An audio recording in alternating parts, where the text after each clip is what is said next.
Bom dia, bem-vindo, igreja. A graça e a paz do nosso Senhor e Salvador Jesus Cristo.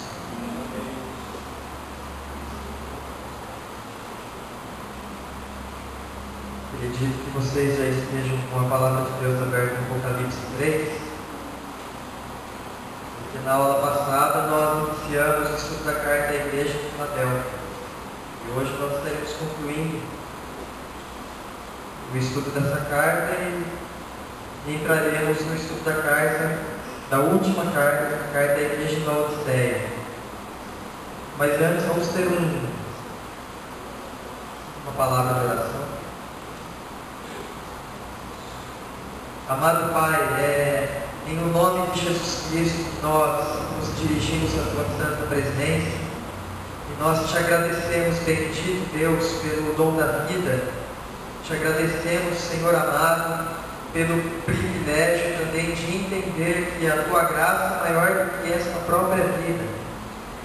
E somos gratos a Ti porque sabemos que a Tua palavra nos diz que a Tua graça nos basta. Que nós a temos por causa de Cristo Jesus. Obrigado, Pai amado, por este momento em que podemos compartilhar a Tua Santíssima Palavra.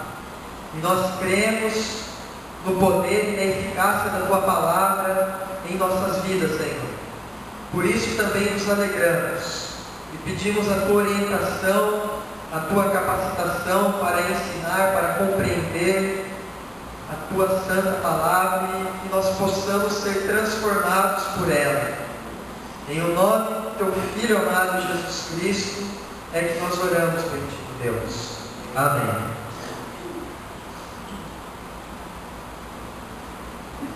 Na aula passada eu havia dito a vocês que nós estaríamos vendo 3 símbolos principais que estão nesta carta da igreja de Filadélfia. E os símbolos, eles são uma porta aberta, a chave de Davi e uma coluna no santuário de Deus. Nós vamos ver o que tem a ser essas 3 simbologias. A porta aberta, ela representa a oportunidade da igreja. A chave de Davi é a autoridade de Cristo. E a coluna do templo de Deus é a segurança do vencedor. Então Cristo tem as chaves, Ele abre as portas e Ele promete nos fazer seguros como as sólidas colunas do templo de Deus. Vamos ver então o primeiro desses símbolos. Está lá no versículo de número 8. O texto diz o seguinte, em Apocalipse 3:8. Conheço as tuas obras. Eis que tenho posto diante de ti uma porta aberta, a qual ninguém pode fechar. Que tens pouca força, entretanto guardaste a minha palavra e não negaste o meu nome. Aqui a porta aberta, ela representa oportunidades. Quando nós falamos em porta aberta, nós estamos falando em passagem livre, em uma oportunidade. É comum as pessoas orarem pedindo que Deus abra portas de emprego, ou seja, é uma oportunidade de trabalho. Então as portas abertas aqui no contexto dessa igreja, ela representa oportunidade de evangelização e de salvação. E aí nós entenderemos melhor quando nós também falarmos acerca da chave de Davi. E é bem propício essa palavra a uma igreja que, aos olhos dos homens e aos olhos da própria igreja, considerava-se uma igreja fraca. Uma igreja que talvez olhasse para si e não enxergasse tanta expectativa no que diz respeito à obra de Cristo. Mas é esperado também a uma igreja que é fiel à palavra e que não nega o nome de Cristo, ser favorecida por Cristo no que diz respeito à sua obra. A aula passada nós vimos que o poder de Deus ele se aperfeiçoa nas fraquezas. E aqui, a esta igreja, limitada, fraca, pelo seu contexto, pela sua estrutura, Cristo diz: olha, eu coloco diante de ti uma porta aberta, ao qual ninguém poderá fechar. O apóstolo Paulo, em 2 textos que eu separei aqui, ele utiliza-se da expressão porta para demonstrar também oportunidades de evangelização. Lá em 1 Coríntios 16, 9, eu peço a amada igreja que abra este texto. 1 Coríntios 16, 9.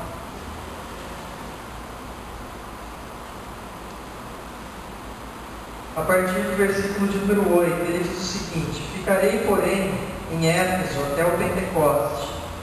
O motivo dele ficar em Éfeso está no versículo de número 9. Porque uma porta grande e oportuna para o trabalho se me abriu, e há muitos adversários.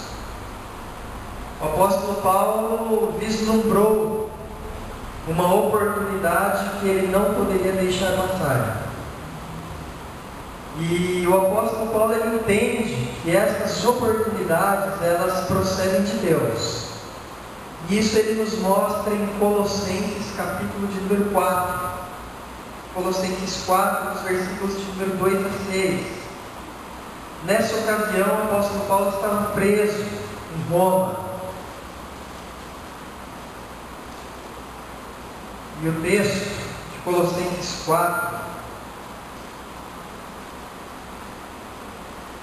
versículos de número 2 a 6, ele diz o seguinte: perseverai na oração, vigiando com ações de graça, suplicai ao mesmo tempo também por nós, ou seja, orai a Deus por nós, para que Deus nos abra a porta à palavra, a fim de falarmos do mistério de Cristo, pelo qual também estou algemado, para que eu o manifeste como devo fazer. Portai-vos com sabedoria para com os que estão de fora, e aproveitai as oportunidades. Que a vossa palavra seja sempre agradável, temperada com sal, para saberdes como deveis responder a cada um. Paulo fala aqui também acerca da necessidade da igreja interceder para que Deus apresentasse essas oportunidades, para que Ele manifestasse a sua palavra. Então nós entendemos que as oportunidades elas procedem de Cristo. É Cristo quem nos mostra estas oportunidades. E a igreja obediente, ela segue por esses caminhos. Ela aproveita, ela usufrui dessas portas abertas, dessas oportunidades que Cristo coloca diante da igreja. E aí não depende de força de homens. Não é por força nem por poder, mas pelo Espírito de Deus. Porque o Espírito de Deus que acompanha a igreja favorece a proclamação da sua palavra. E aqui nós vemos uma igreja que aparentemente não poderia fazer muita coisa. Aparentemente. Mas uma igreja fiel à palavra. Uma igreja que não nega o nome de Cristo. É um terreno fértil a manifestação da palavra de Deus. O Evangelho e a salvação, elas se manifestam. Agora, por que nós entendemos que Apocalipse diz respeito a essas portas como sendo oportunidades de evangelização e de salvação? Nós entendemos dessa forma porque o segundo símbolo diz respeito à chave de Davi. E ele se encontra no versículo de número 7. Ao anjo da igreja de Filadélfia escreve: estas coisas diz o santo, o verdadeiro, aquele que tem a chave de Davi, que abre e ninguém fechará, e que fecha e ninguém abre. Em primeiro lugar, o que nós temos que entender é que ter a chave é ter autoridade. É um símbolo de autoridade. Aquele que possui chave para abrir e ninguém fecha, ou que possui chave para fechar e ninguém abre, tem autoridade.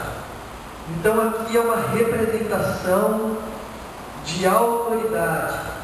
É provável que essa expressão ela faça uma referência a Isaías 22, 22. Isaías 22, 22.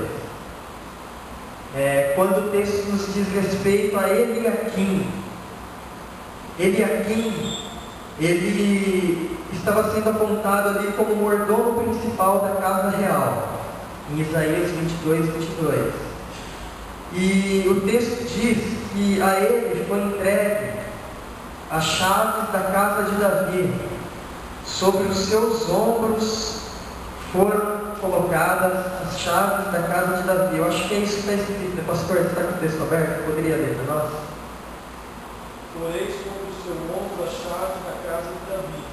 Ele abrirá e ninguém fechará, fechará e ninguém abrirá. Colocou-se sobre os ombros de Eliaquim a chave de Davi. Quando nós falamos que algo está sobre o ombro, é que há alguma responsabilidade sobre a vida daquela pessoa. E as chaves são a autoridade dada àquela pessoa. Então é provável que ele possuísse autoridade ali para abrir, inclusive, o tesouro real. E quando fala-se de Davi, de raiz de Davi, de chave de Davi, é bem provável que o texto esteja apontando para o reino de Deus. Para o reino de Deus. Então Cristo não tem apenas as chaves da morte e do inferno.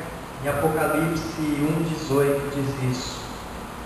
Ele não tem autoridade sobre vida, sobre morte, sobre julgamento, sobre absolvição, condenação, sobre liberdade. Não tem apenas as chaves sobre essas questões. Ele também possui a chave de Davi, que vem a ser a chave do reino de Deus, que é a chave, uma representação da chave da salvação e da evangelização. Então é por isso que Cristo diz no começo, ter as chaves de Davi, e logo em seguida ele fala: eu abri uma porta que ninguém fechará. Diz respeito à evangelização e à salvação, ao favor de Cristo para com a sua igreja, em meio à sua própria obra. Então nós temos que entender que, em primeiro lugar, Cristo, ele possui essa autoridade. Essa autoridade está sobre ele. Então nós temos que compreender a soberania de Cristo na sua obra. A soberania. Há portas abertas e portas fechadas. E quando ele abre, ninguém fecha. E quando ele fecha, ninguém consegue abrir.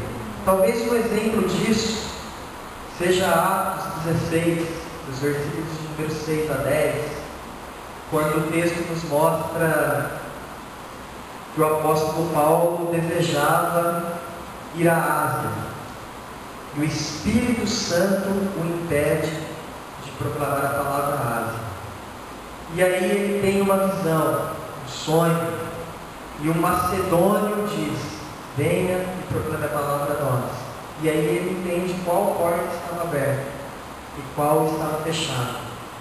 O Espírito Santo impediu o progresso da igreja numa determinada direção, para que a igreja caminhasse em outra direção. Cristo tem as chaves e ele prepara as oportunidades. É por isso que eu admiro e concordo com o pastor quando ele, há algum tempo atrás, nos disse: olha, vamos pedir a Deus para que Ele nos mostre o caminho que Ele deseja que a Manaim siga. Qual que é o rumo que Deus espera da Manaim? Qual é o papel da Manaim na história desse mundo? Porque, amados, nós não podemos apenas olhar para os casos de sucesso em outras igrejas e tentar copiar. A maioria das vezes isso não dará certo, porque às vezes Cristo abre portas a uma determinada comunidade que elas estão fechadas a outras comunidades. Por quê? Porque o plano de Deus talvez seja outro caminho para outra comunidade, e isso tudo para contribuir com o corpo. Vocês entenderam? Vocês entenderam a soberania e a autoridade de Cristo em meio à sua obra? Isso aí é interessante a gente entender que não só em relação à obra, mas à nossa vida particular.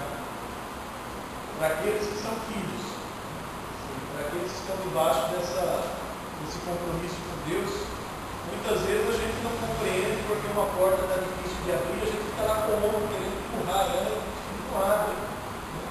E fica forçando, mas a gente pensa: será que realmente não é Deus que está impedindo? Às vezes aqui está um livramento, e a gente está querendo empurrar, entrar ali.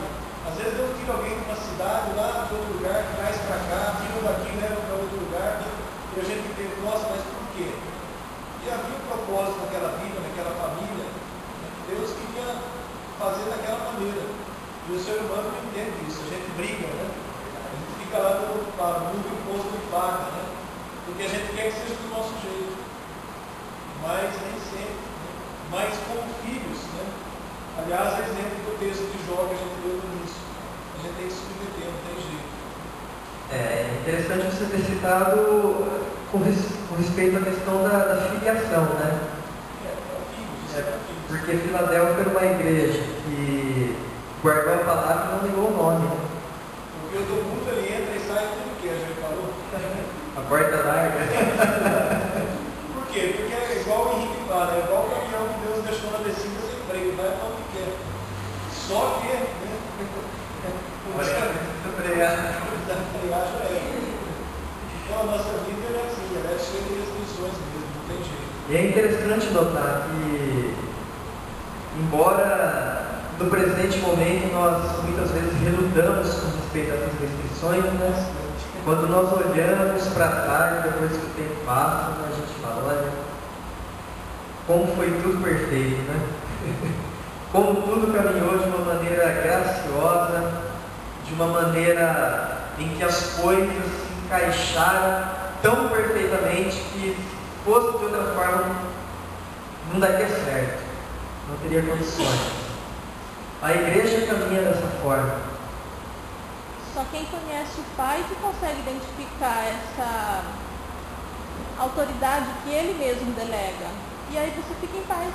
Quem tem comunhão com o Pai reconhece a autoridade do Pai e reconhece que o que Ele determina, esses níveis de autoridade que Ele estabelece, essas portas abertas que Ele abre e as portas que Ele fecha, Ele reconhece que aquilo é o certo. Então Ele sabe, Ele fica em paz porque Ele está seguro. Eu estou seguro, quando meu pai fecha uma porta, Ele sabe que Ele está me protegendo. Eu não preciso saber. Ele pode até mostrar para mim que Ele está me protegendo, mas eu fico em paz porque eu confio nele. É que às vezes a igreja tem mania de se esquecer, né? Que Deus é Senhor e Pai e que nós somos filhos, né? Mas se nós sempre tivéssemos essa perspectiva, acredito que saberíamos perseverar mais em meio aos sofrimentos e às privações, né? Mas é difícil. Com certeza. A maturidade leva a gente a desfrutar dessa paz que esse Mineiro falou. Mas na maioria das vezes a gente senta aqui com o braço cruzado no chão do cantinho da porta, fazendo birra, né? Brigando com Deus, insatisfeito porque fechou a porta. Até você citou uma questão de maturidade que leva a paz. Romanos 5, ele diz, a partir do versículo 3: nos gloriemos nas próprias tribulações, sabendo que a tribulação produz perseverança, a perseverança experiência, que é a maturidade, e a experiência, esperança. E a esperança não confunde, porque o amor de Deus é derramado em nossos corações. Amém. Mas eu concordo perfeitamente, né? Como é difícil. Percebemos que não somos tão maduros assim quando nós queremos entrar por uma porta e a bendita está fechada, né? Eu quero também fazer uma citação aqui, pegando o gancho de chave do reino de Deus. Esse tal exemplo com respeito à vida de Pedro, né? Porque em Mateus 16 há um discurso ali em que Cristo diz: olha, as pessoas estão dizendo que eu sou isso, que eu sou aquilo, mas e vocês? O que vocês dizem que eu sou?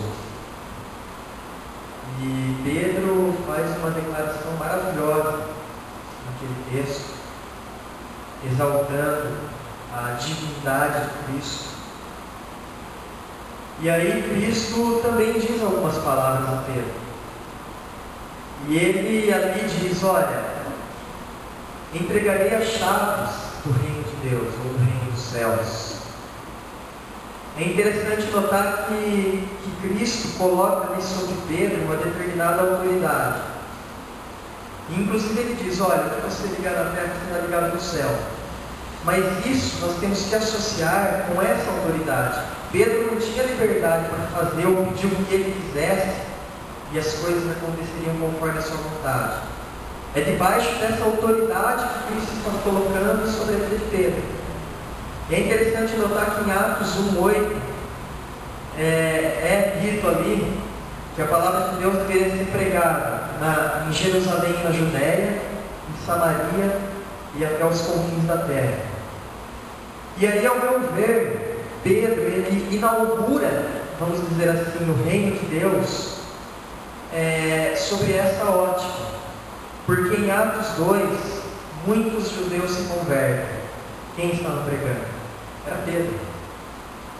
Em Atos 8, depois que os apóstolos descobrem que a palavra de Deus estava sendo pregada em Samaria, 2 apóstolos vão até aquele local e põem as mãos, e o Espírito Santo vem aquelas pessoas. Um desses apóstolos era Pedro. Em Atos capítulo de número 10, nós temos ali a manifestação da salvação entre os gentios na casa de Cornélio, através do ministério de Pedro. Então nós percebemos que foi colocada uma certa autoridade, a autoridade essa submetida à pessoa de Cristo. Cristo possui autoridade, e Ele delegou à sua igreja, em determinadas circunstâncias, que manifestasse a autoridade dele na terra.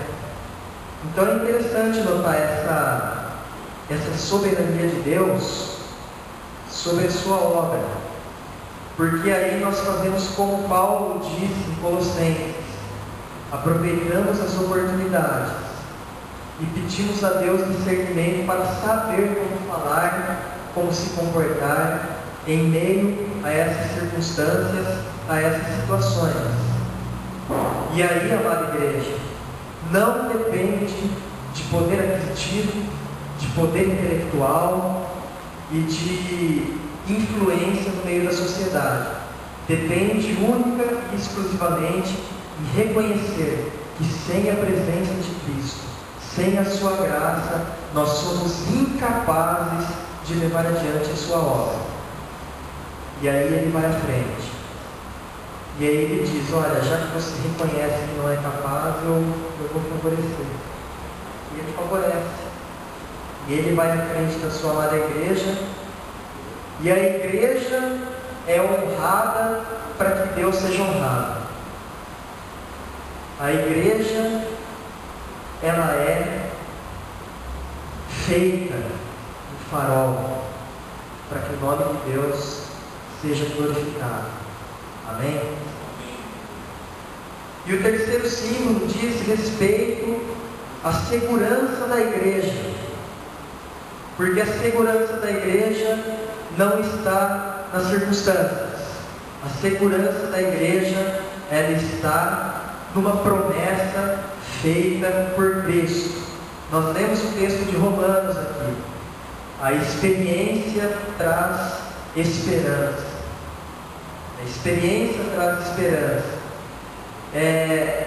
Nós citamos na aula passada o contexto daquela igreja, daquela cidade. Era um local onde os terremotos eles eram mais do que comuns. E aquelas pessoas viviam ansiosas, com medo, por causa da instabilidade daquele local. Pergunta à igreja: nós vivemos ou não vivemos num mundo instável? Vivemos. A economia de uma hora para outra ela pode mudar totalmente.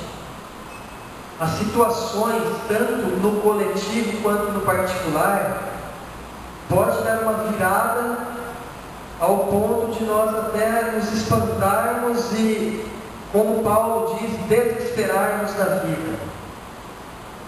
Pode acontecer, o mundo é instável. O mundo pode apresentar surpresas, ora agradáveis e ora desagradáveis. Mas a nossa segurança não está nessas circunstâncias. A segurança da igreja, o sucesso da igreja, o poder da igreja, não depende da circunstância a qual a igreja está inserida. E aí Cristo diz: olha, vocês estão neste meio instável, mas se lembrem que eu os colocarei como coluna no meu santuário. Uma promessa de que aconteça o que acontecer neste mundo instável, nós jamais seremos abalados, porque há uma promessa de que nós somos pedras vivas, conforme diz o apóstolo Pedro, e estamos sendo edificados casa espiritual. A segurança que nós temos para com esse Deus, a segurança que nós temos mediante a presença de Deus. Então Cristo é a segurança da igreja. Cristo é a rocha sobre a qual a igreja está sendo edificada. E Cristo abrirá as oportunidades para esta igreja. E a igreja prosperará, porque essa autoridade, ela procede do Senhor Jesus Cristo. Amém? E como o pastor lembrou, nós estamos falando aqui de salvação, de evangelização, mas eu entendo que isso se aplique às demais áreas das nossas vidas. O nosso sucesso, ele depende de Cristo. Mesmo que às vezes este sucesso esteja vestido com uma roupa que é aparente fracasso. Mas em Cristo nós prosperamos. Porque a nossa prosperidade é baseada naquilo que Cristo enxerga acerca do que é ser próspero. Amém? Eu vou passar para a próxima carta. Alguém quer fazer algum comentário a respeito de Filadélfia? Antes de nós entrarmos na última das cartas, Laodiceia? Amém. Então convido a igreja a lermos a última porção do capítulo 3 de Apocalipse.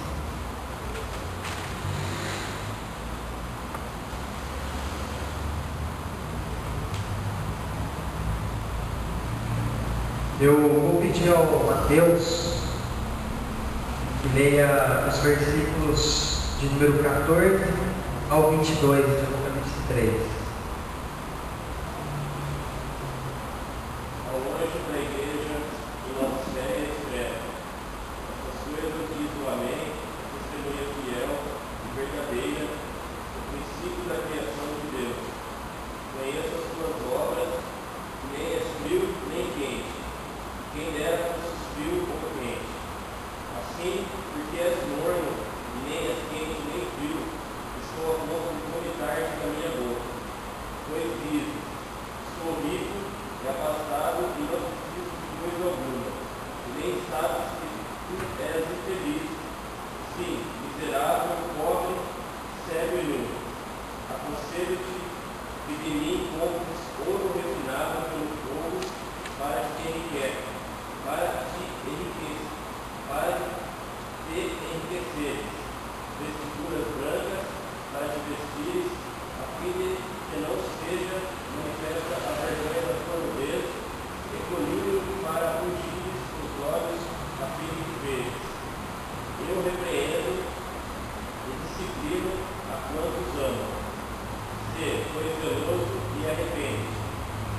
Eu creio que a mais conhecida de todas as 7 cartas dirigidas às igrejas da Ásia seja essa carta a Laodiceia.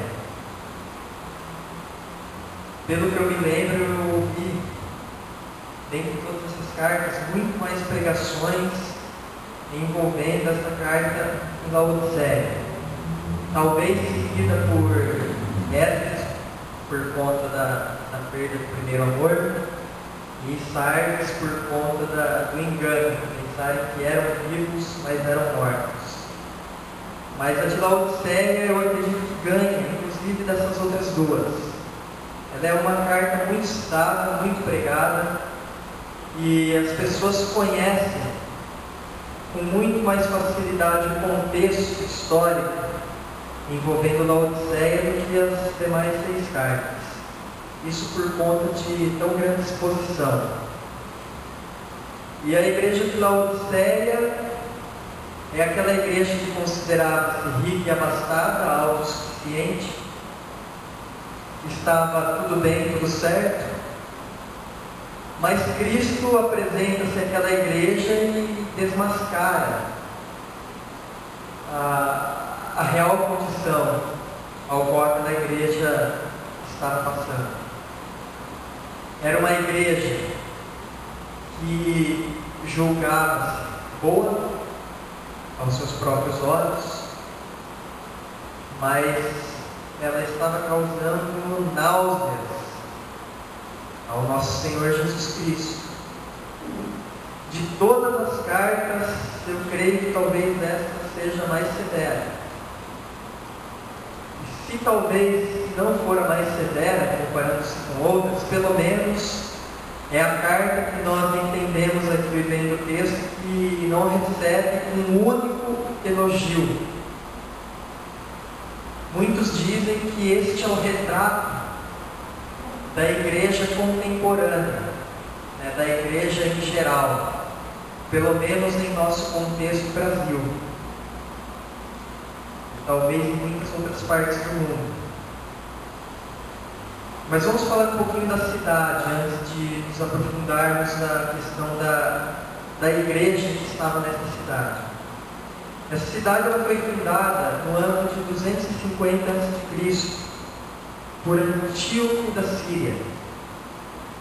Era uma igreja importantíssima por sua localização. Todas as rotas comerciais possíveis daquela região passavam por Laodiceia. Era uma cidade riquíssima, poderosa. Era uma cidade que possuía muito dinheiro, muito dinheiro. Os crentes naquela cidade, eles eram frouxos, sem nenhum entusiasmo, débeis de caráter. Eles estavam sempre prontos a se comprometer com o mundo e eram totalmente descuidados. Era uma igreja que estava satisfeita consigo mesma. Era uma igreja que olhava para si e dizia: olha, eu sou boa demais. Eu sou boa demais. Mas a religião deles era apenas uma simulação, era uma hipocrisia. A cidade de Laodiceia, ela possuía 4 características principais. A primeira delas é a de ser um centro financeiro.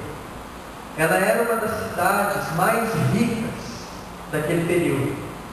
Ela estava entre as cidades mais ricas daquele período, daquele mundo conhecido. Ou seja, era um lugar que havia muitos milionários, muita gente com grana, com dinheiro. Inclusive a cidade ela foi completamente destruída por um terremoto no ano 61 e ela foi reconstruída sem nenhuma ajuda do Império. E o Império havia oferecido ajuda, mas a cidade havia recusado a ajuda do Império. Ela se levantou, se reergueu pelas suas próprias forças. Então os habitantes daquela cidade eles eram orgulhosos de sua riqueza. Aquela cidade também se destacava por ser o centro de uma indústria de tecidos muito forte naquela região. Elas produziam uma lã especial que era encontrada apenas naquele local e era conhecida também por todo aquele mundo que existia naquela época, por aquela região circunvizinha. O terceiro ponto de destaque daquela cidade é que ela era um centro médico de muita importância. Havia uma escola de medicina muito famosa naquela cidade. E ali fabricavam-se 2 ungüentos, pomadas, que era tido até como pomadas milagrosas. Um era para os ouvidos, e a outra era o famosíssimo colírio, o produto mais famoso em termos de medicina daquela cidade. Era o colírio. E a quarta característica daquela cidade era o seu centro de águas térmicas. Naquela região existiam 3 cidades próximas umas das outras, que eram Colossos, Hierápolis e Laodiceia. A cidade de Colossos possuía fontes de águas frias. A cidade de Hierápolis, fontes de águas quentes. E no decurso da trajetória dessas águas, elas alcançavam Laodiceia. E a cidade era conhecida por suas águas mornas. Então nós podemos perceber aqui que as palavras de Cristo naquela igreja apontavam para as características daquela cidade. É interessante como Cristo é um sinal evidente de que Cristo sempre foi o mesmo, sempre será. Ele gostava de falar por meio de símbolos, sinais e parábolas quando em terra, e depois de sua glorificação ele continua a utilizar-se de algumas questões que elas fazem parte do cotidiano, do dia a dia daquelas pessoas. E ele cita algumas questões daquela igreja que poderiam ser comparadas com as características básicas daquela cidade. E Cristo ele se apresenta àquela igreja como o Amém, a testemunha fiel e verdadeira, o princípio da criação de Deus, o imutável, a verdade absoluta, aquele que não muda, aquele que é o mesmo, ontem, hoje e sempre. E ele se apresenta dessa forma a uma igreja que estava com o pé em 2 canoas, vamos dizer assim, que oscilava dependendo da circunstância, que se compactuava com o erro dependendo das oportunidades materiais que pudessem surgir àquela igreja. Cristo se apresenta como o absoluto a uma igreja que não havia abraçado as verdades de Cristo de uma maneira radical. E é por isso que Cristo dá o diagnóstico àquela igreja e diz: falta-lhe fervor espiritual, ou falta-lhe zelo com entendimento. É uma igreja morna, é uma igreja apática, indefinível. Era uma igreja, era uma comunidade de cristãos indiferentes. Ela era acomodada, uma igreja acomodada. O problema daquela igreja não era heresia, era apatia. Só lembrando que Laodiceia é governo do povo, isso. O significado do nome Laodiceia, Parece que é governo do povo. Quem dá bonito, não, o governo do povo, se eu não me engano, é a segunda carta. A terceira, eu acredito que seja perto. Eu vou confirmar essa informação e eu trago na próxima aula. eu ouvi uma vez um Mas descrevendo o que você está falando no Laodiceia, é silêncio imortal, né? A igreja de hoje. É a mais clara identificação da igreja de hoje e nós também não podemos pular fora desse cargo. A gente vê essa apatia no meio da igreja de hoje. Comodismo, apatia. A mornidão, na verdade, ela está relacionada ao conforto. A água fria é ruim, a água quente é ruim, a água morna é confortável, não fica ali, né? Eu acho que pelo excesso de conforto o povo relaxou, a igreja relaxou. Água morna é confortável, mas não sacia dele, né? É verdade. Alguns dizem que é possível que aquela igreja estava se recusando a abandonar o culto ao imperador. Mas de que forma? De uma forma conciliadora, vamos dizer assim. Eles diziam consigo mesmo: o culto ao imperador é apenas uma formalidade. Então vamos cumprir com a formalidade, entendendo que o nosso Senhor é Cristo. Amada igreja, isso não funciona. Em Daniel, capítulo de número 3, os 3 amigos de Daniel, eles têm uma atitude diferente com respeito a essa compactuação. Talvez eles pudessem pensar também, quando Nabucodonosor levanta a estátua, eles poderiam dizer consigo: olha, vamos nos prostrar aqui, e enquanto as pessoas estão adorando a estátua, nós oramos ao nosso Deus. E aí nós nem seremos lançados na fornalha, e nem adoraremos este ídolo. É engano. É engano pelo seguinte: a igreja, ela deve se posicionar. Ela deve se posicionar com respeito ao que ela crê. Nesse caso, apenas uma intenção, ela não vale.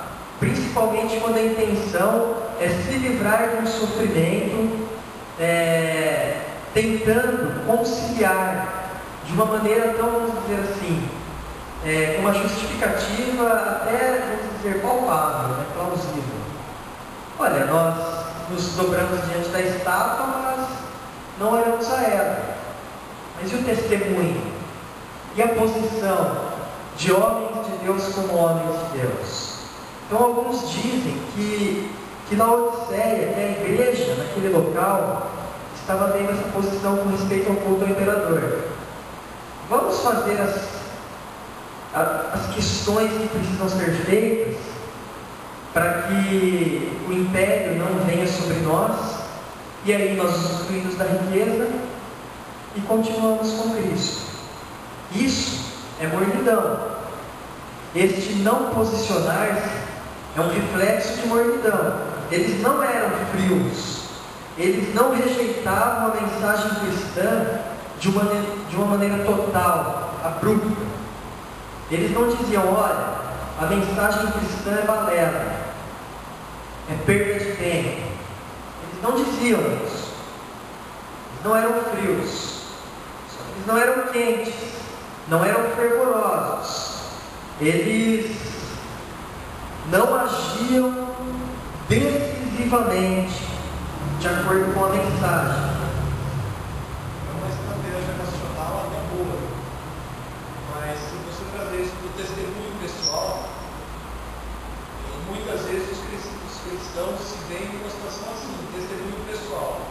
Você está na empresa, o patrão manda você mentir, manda você pagar lá uma gorjeta, você ludibriar para favorecer a empresa. Mas e o testemunho de cristão? Mas se eu fizer, eu perco o emprego. E é uma situação que a gente vê comum nos dias de hoje. Então, e aí, né? É esperado da igreja uma posição diante do mundo. Ao que depender de nós, tenhamos paz por todos. Mas essa paz não ao custo de negociarmos a nossa posição como filhos e servos do nosso Senhor Jesus Cristo.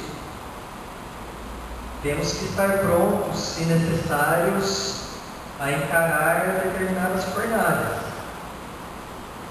Porque esta necessidade de tentar conciliar as coisas para não sofrer prejuízo não faz parte da mensagem cristã verdadeira. Não faz parte. Nós somos felizes em Cristo. Mas, se nós precisarmos escolher entre ser felizes no sentido de satisfazer aos nossos desejos ou sermos fiéis, não tenhamos dúvida, a fidelidade está acima do conforto. A fidelidade ela deve estar acima dos nossos desejos. Então, muitas vezes nós escutamos muitas pessoas falarem: olha, eu tenho direito de ser feliz. E na realidade ele está dizendo isso porque ela quer falar: olha, não há outra possibilidade de eu alcançar essa suposta felicidade se eu não transgredir. Então ela fala: a transgressão é a única maneira, porque afinal de contas eu tenho o direito de ser feliz. Mentira! Nós temos o dever de ser fiéis. E a fidelidade ela nos trará a felicidade em Cristo. Mas muitas vezes a fidelidade nos levará a caminhos de fornalha também. E aí está a posição entre que o frio tomaria, que o quente tomaria e que o morno tomaria. A diferença talvez esteja no fato da mornidão se deverá ao fato da sua fonte de satisfação, da sua razão de estar, de viver, de existir, estar fora de Cristo, estar fora da pessoa de Cristo.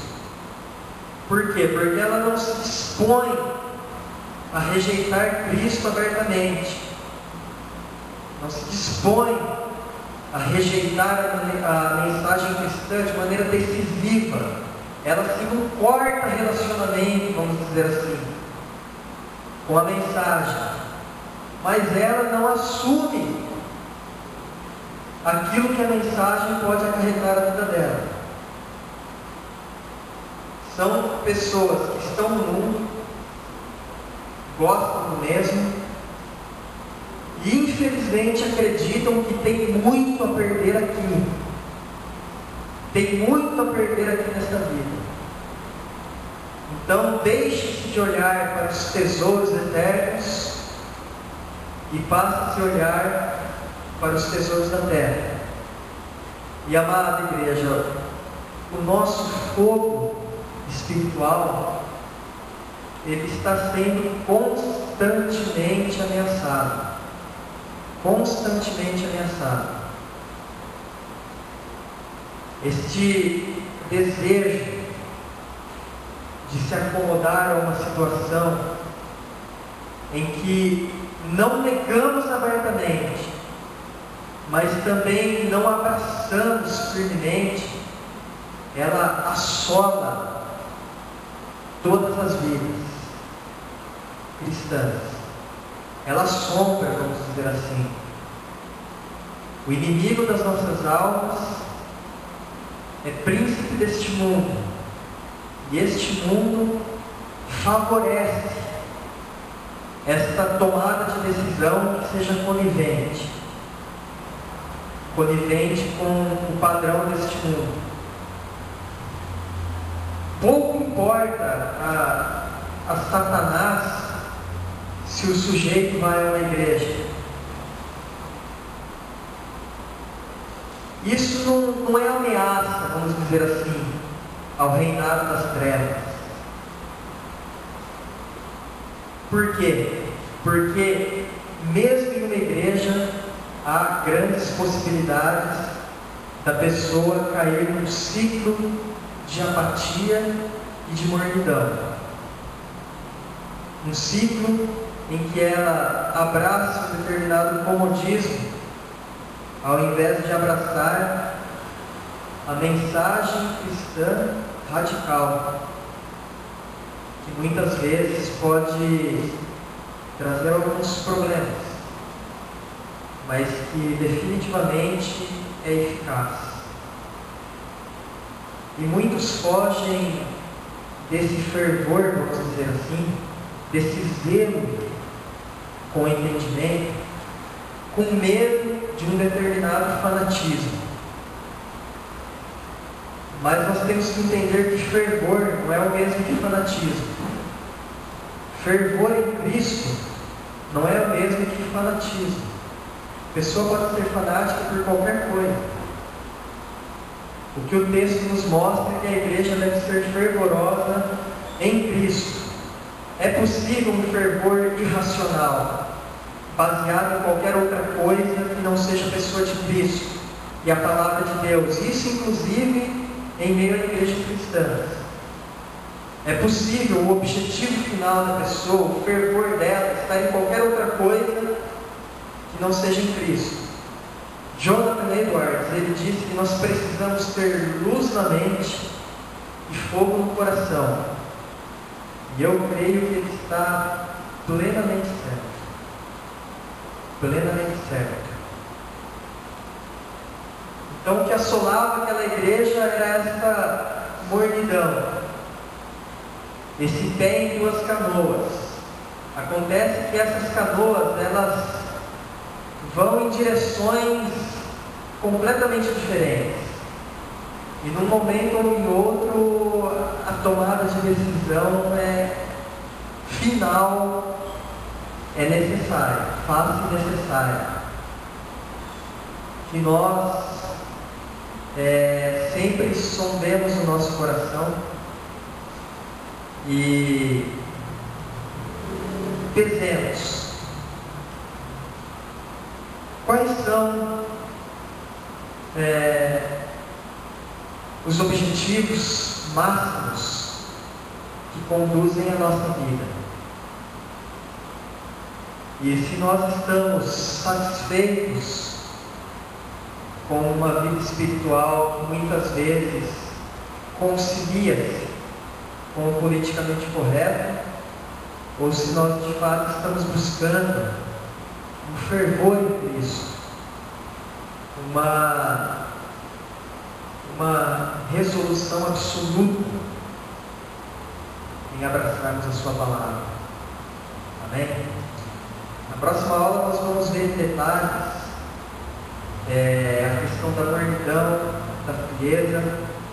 Nós veremos também a autoconfiança daquela igreja,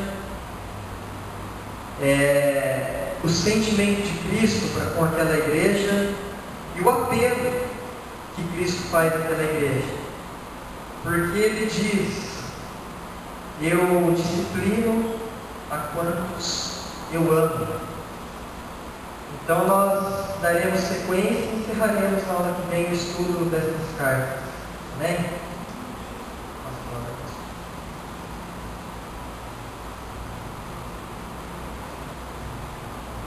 Sou rápido, chegou a 10 e meia muito rápido. Vou deixar uma pergunta para o André para a próxima aula. O que foi que Cristo quis dizer com a expressão vomitar na minha boca? É muito forte a expressão. Expressão que dá margem para muitas interpretações, né? Mas eu sou igreja, que negócio de vomitar na boca, né? Vou perder a salvação, vou ser lançado para fora? Então pensa aí, André, dá uma pesquisada. Amém, queridos. Então a gente tem mais uma aula encerrando esse ciclo, né? E eu tenho sentido aí no coração. Conversei até com o André, eu estava muito em dúvida em relação ao que a gente estaria estudando. Quero assumir algumas aulas no começo de janeiro, fevereiro. E uma das aulas vai ser uma aula eventual, que a gente costuma fazer sempre no começo de cada ano, falando sobre o significado de dízimos, ofertas e esmola. A visão que a igreja tem a respeito disso. Quero estar reforçando, passando numa aula de escola dominical. E seguidamente eu tive aí sentindo uma direção de Deus, né, de estar estudando a vida de Davi. Né? A gente falou de estudar alguns personagens bíblicos, não do Davi aqui, né? Mas de Davi, né? E a vida de Davi é algo tremendo, porque a gente vê o caráter, as atitudes, né? E a gente se identifica. Eu pensei aí um tema, estudar a vida de Davi, do pasto à a entrega do trono, né? Desde quando ele era um menino pastoreando ovelhas, até o momento em que ele passa o cajado para Salomão. Tremendo. Então, Deus nos dê graça para isso, em nome de Jesus. Vamos nos colocar em pé, agradecer a Deus.